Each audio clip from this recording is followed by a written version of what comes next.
Okay, so for the past 3 years, I've been studying film production at the University of Derby, whilst at the same time working as a freelance filmmaker. So I was shooting weddings, events, music videos, festival after movies, documentaries, corporate work, commercial work. Basically, anything that came my way, I wanted to say, yeah, I'm going to do it because I wouldn't know if I enjoyed it or not and if I wanted to pursue it further down the line. So now I've come straight out of uni. I graduated with a first, which is cool, and I've gone straight into freelancing full time. So I thought I'd document my journey, make these videos, so there'll be like 1 or 2 a month, basically explaining what I'm doing, how I'm doing it, and kind of the direction that I'm going in. So just over a year ago, I made a short documentary called Swan Signature. So being switched on, I didn't know what to expect, but I set my expectation really quite low. It's so hard to describe the actual initial second that you're switched on. The noise that went through my head, I've never experienced before in my life. And it's doing really well at the moment. So the first article that was written was by Banks Mills, and that's where John's studio is located. And then because that property is owned by the University of Derby, they got news of the film and decided to write an article themselves. So I put the film in the festival circuit, and it's currently in 6 international film festivals, including Manchester Film Festival, which both myself and Christina went to. Okay. And then about a year ago, he called me up, and I was really confused. I was like, how am I talking to you on the phone? And he was like, I've had a cochlear implant and I can hear again after 18 years of being profoundly deaf. And I was like, we've got to make another film. I also went down to Pinewood Studios with John for another festival that it was in. And that was a surreal experience. That was probably the first time I've been opened up to films that aren't created by students. So kind of like that next step up for short films. And yeah, it really opened my mind, made me realize, I need to kind of push myself a lot more. And then it also got put into the Royal Television Society Awards, and it was up for 3 nominations for Best Cinematography, Best Sound Design, and Best Factual, which I actually picked up an award for. This led to the university writing a couple more articles, both about the event and the films themselves. And here's another article which features my good friend Jack Barry's film, which also won a few awards at the event as well. The University of Derby wrote a student success article about me and the film, and John as well, obviously. And then I also, to top it all off, received a handwritten letter from Sir David Attenborough, which was unreal, because the portrait that John was painting in the film was of Sir David. Then from there, skipping forward a bit, I filmed a boxing event. I'll chuck some clips in.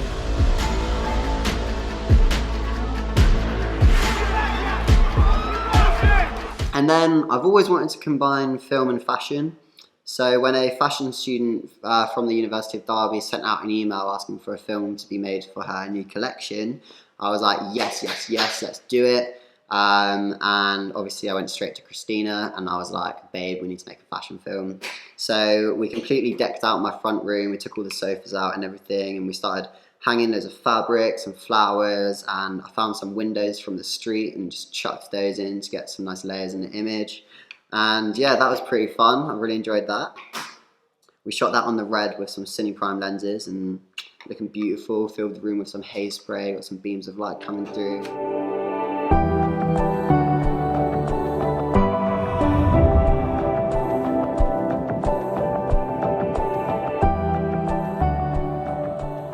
I shot my first short film narrative written by my good friend Jack Barry, called Ruby Vandal, where I was the director of photography.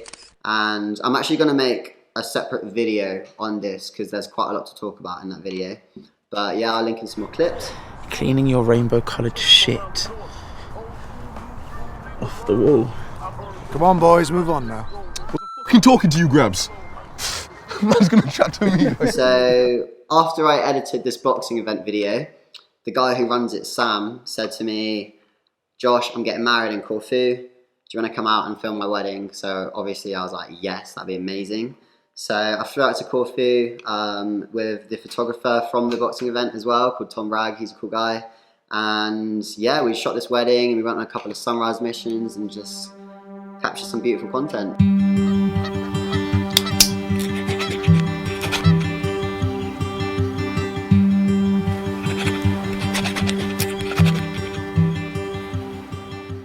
And then literally spent the next week or so trying to sift through all the footage, blah, blah, blah, before me and Christina flew out to Prague.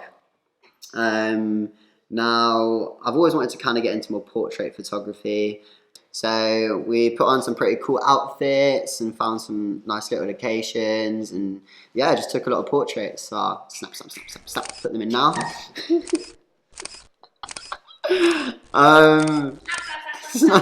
Snap, snap, snap. After I got back from Prague, I shot a music video for a guy called Jordan Barry, who I met through Christina.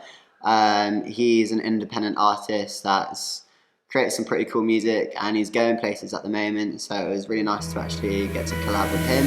One shot and I'm faded, 2 shots and I'm faded, 3 shots and it's 3 shots, 3 chances you wasted, 4 times that you snagged me, 5 girls and I'm snapping, 6 times yeah you missing, the last time you played me.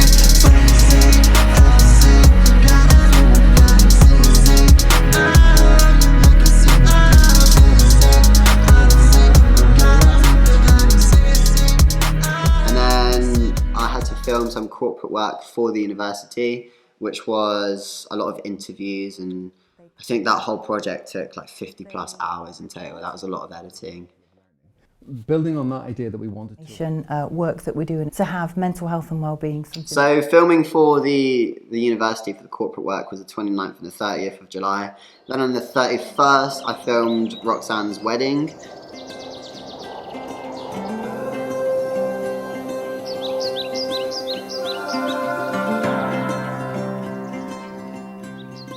And then on the 3rd of August, I filmed Rachel's wedding. I'll be here for you. And then not too long after that, we went to Greece to stay at Christina's house, which was cool.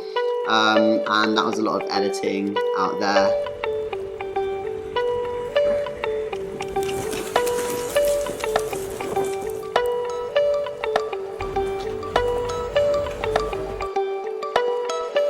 And then straight from Greece, I flew to Croatia to film for a travel company called Out of Office, which is basically where 15 complete strangers all meet up in Croatia and travel around and do really cool activities.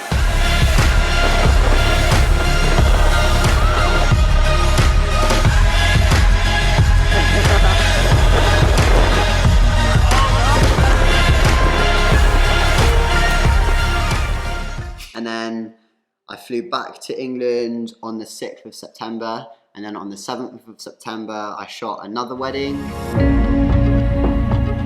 As cliche as it might sound, I married my best friend today. You came into my life at the perfect time, and I'm glad for every second we've had since. We've been on the same page since day one and have come so far in our life since. I am proud of the amazing person you've become, and I'm even prouder to now call you my wife. Your generous, kind, caring and beautiful soul is a joy to have as part of my life, and I look forward to even more cherished moments to add to the countless amazing memories we've already shared together. We've been there for each other on every step of our journey, and we have so many steps left as husband and wife. And then I went back to Christina's house in Box Hill, and we had like 3 days, and then we moved here to Australia. So I'm currently in Sydney. Which is amazing. I'm still a little bit jet lagged. But yeah, so this is like literally the next chapter of my life. And I guess this is essentially why I'm making the video, because it's like starting from scratch again. Back in England, I had a lot of clients and I actually had people coming to me for work rather than me trying to find work, which was nice. But now it's literally starting from the ground and building it up. So not in this video, but in the next video, I'll explain what I've been doing and how I've been going about getting work. And hopefully, if anyone else has got a passion for filmmaking and are wanting to, you know, make a living from this and turn your passion into a career, hopefully these videos will help you. But yeah, so talking to a camera has been an experience. I think I've had like 1,000 takes. It's been... Oh, I read a message and then it distracted me. Why am I blabbering? Oh, call me Mr. Blabber. Oh, that doesn't make sense. Let me start again. Alright, take 28.